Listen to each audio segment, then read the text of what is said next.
गौदान देखिए, गाय हमारी संस्कृति की आत्मा है। अगर आप एक गाय को संतुष्ट कर लेते हैं तो 33 करोड़ देवी देवताओं को आप संतुष्ट कर लेते हैं।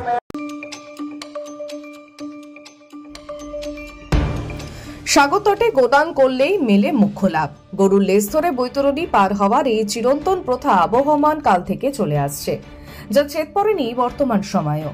তবে সাগর ভাঙনও প্রভাব ফেলল এই পরম্পরাতেও। প্রাকৃতিক দুর্যোগের জেরে সমুদ্রতট ছোট হয়ে যাওয়ার কারণে গঙ্গাসাগর মেলায় আসা তীর্থযাত্রীদের ১ নম্বর স্নানঘাটে ৭০% পুণ্যার্থীকে নিয়ে আসার ব্যবস্থা করেছে জেলা প্রশাসন। ফলে ৪ নম্বর এবং ৫ নম্বর স্নানঘাটে পুণ্যার্থীর সংখ্যা কমেছে। গোদানকারী পুরোহিতরা উপার্জনের আশায় চলে এসেছেন ১ নম্বর স্নানঘাটের সমুদ্র তটে, কিন্তু বাঙালি পুরোহিতরা ভাষাগত সমস্যায় পড়েছেন। অন্যদিকে গোদানকারী হিন্দি ভাষী পুরোহিতরা কিছুটা হলেও সুবিধে পাচ্ছেন। অন্যদিকে গরুর সংখ্যা কমতে থাকায় ভাড়াও বেড়েছে। এবছর জেলা প্রশাসনের পক্ষ থেকে ৬৭৩টি গরুর রেজিস্ট্রেশন দেওয়া হয়েছে। বেশিরভাগ ক্ষেত্রেই এই গরুগুলি গঙ্গাসাগরের স্থানীয় বাসিন্দাদের কাছ থেকে চড়া মূল্যে ভাড়া হয়েছে পুরোহিতদের। সব মিলিয়ে বিপাকে পড়েছেন বাংলাভাষী গোদানকারী পুরোহিতরা।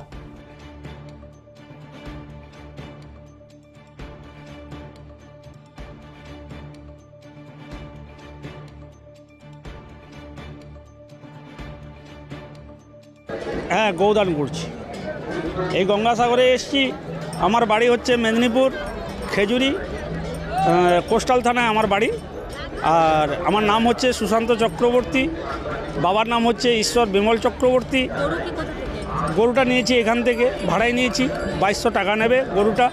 এখানটায় টিকিট কাটতে হয়েছে, ৬০ টাকা দিয়ে টিকিট কাটতে হয়েছে। কেটে এখানটায় এই ৩ দিনের জন্য কারবার করতে হচ্ছে। হ্যাঁ, প্রত্যেক বছরই আসে। এই ধরুন আমি আজকের ৩০-৩৫ বছর ধরে আসছি।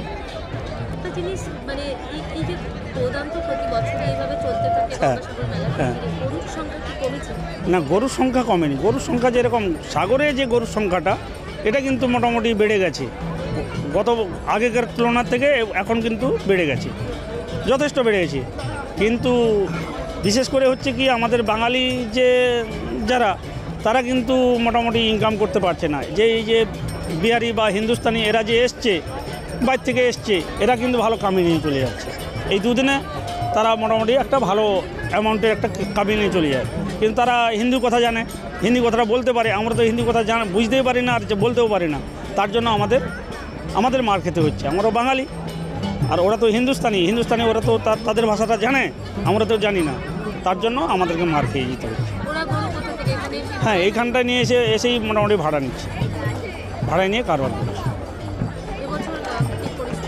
হ্যাঁ, এবছর পরিস্থিতি মোটামুটি ভালো, কিন্তু এই যে রাস্তার পরিস্থিতিটা, ওখানটায় খেয়ে যাওয়ার জন্য মোটামুটি ওখানটায় যাত্রীরা স্নান করতে পারছে না।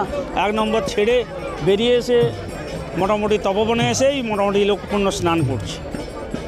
এটা কিন্তু তপবন, এটা হচ্ছে তপবন, ওইটা হচ্ছে সাগর ছেড়ে বেরিয়ে এসে এই তপবনে এসেই স্নানটা করছে। না, সেখানটা তো জায়গা নেই মানুষ স্নান করবার জন্য, তার জন্য বেরিয়ে এসে এখানটা স্নান করছে। गौदान देखिए, गाय हमारी संस्कृति की आत्मा है। सनातन में इसका बहुत महत्व है। गाय को माना जाता है कि सारे संसार गाय के अंदर समाहित है, पूरा संसार। अगर आप एक गाय को संतुष्ट कर लेते हैं तो 33 करोड़ देवी देवताओं को आप संतुष्ट कर लेते हैं। इसलिए स्नान के बाद गौदान का बड़ा महत्व है। और व्यवस्था अच्छी है, बहुत बढ़िया है। जगह की कमी है, इसलिए कि हम लोग प्रयाग क्षेत्र से आए हुए हैं, तो वहाँ महाकुंभ चल रहा है। लेकिन यहाँ भी प्रशासन ने बहुत अच्छी मेहनत की है, बहुत बढ़िया व्यवस्था, ठीक ठाक।